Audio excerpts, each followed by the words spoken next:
Hello hi అండి. ఇవాళ అయితే టమాటో పప్పు చేస్తున్నానండి. చాలా బాగుంటుంది. ఫస్ట్గా అయితే పప్పు, ఎండుమిర్చిలో కారం ఎక్కువగా ఉందండి, అందుకోసం అనేసి తగ్గించి పచ్చిమిర్చి కూడా యాడ్ చేస్తున్నాను. దానికి తగినన్ని వెల్లుల్లి, ఉల్లిపాయలు కూడా వేసుకొని దానికి తగినంత చింతపండు, అలాగే టమాటాలు కూడా 4 వేసుకుంటున్నాను. టమాటాలు ఎక్కువగా ఉన్నా పర్వాలేదండి, చాలా బాగుంటుంది టమాటా పప్పు కాబట్టి. టమాటాలు వేసుకునేసి దానికి తగినన్ని నీళ్ళు పోసుకోవాలి. చాలా బాగుంటుందండి ఈ పప్పు అయితే. దీన్ని హైదరాబాద్లో కట్టి దాల్ కూడా అంటారు. చాలా బాగుంటుంది ఈ పప్పు అయితే. అన్నంలో అన్నిట్లో కూడా చాలా టేస్ట్గా ఉంటుంది. రోటీల్లో కూడా బాగుంటుంది, అలాగే పూరి కూడా చాలా బాగుంటుందండి టేస్ట్గా. దానికి తగినన్ని నీళ్లు పోసుకొని పసుపు కొంచెం వేసుకొని కుక్కర్ మూత పెట్టేసి విజిల్ పెట్టేయడమే.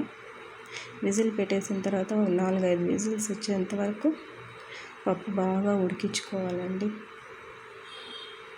బాగా ఉడికిన తర్వాత విజిల్ తీసి పప్పు ఒకసారి చూసుకొని ఉడికిందో లేదో చూసుకుంటే బాగా ఉడికిపోయిందండి పప్పు. ఇప్పుడైతే పప్పు గుత్తితో పప్పు అంతా మెత్తగా మెదిపేసిన తర్వాత ఇంకా పోపు వేసుకోవడమేనండి. ఫస్ట్గా ఆయిల్ వేసుకొని దానిలో మనం ఆవాలు, ఇంకా పోపు దినుసులు, జీలకర్ర అవంతా వేసుకొని పోపు వేసుకోవడమే అండి.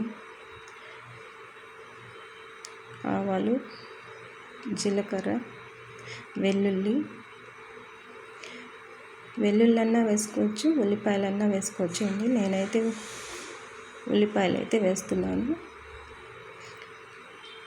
ఉల్లిపాయలు వేసుకొని బాగా వేయించుకోవాలండి.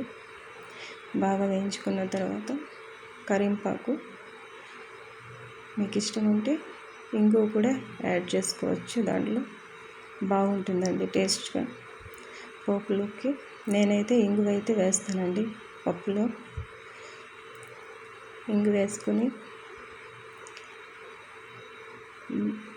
బాగా వేయించుకునేసి బాగా ఎర్రగా అవ్వాలండి. ఉల్లిపాయలు, వెల్లుల్లన్నా వేసుకోవచ్చు, ఉల్లిపాయలన్నా వేసుకోవచ్చు. పోపుకి బాగుంటుంది. అవంతా బాగా వేయించుకున్న తర్వాత పప్పు వేసేసి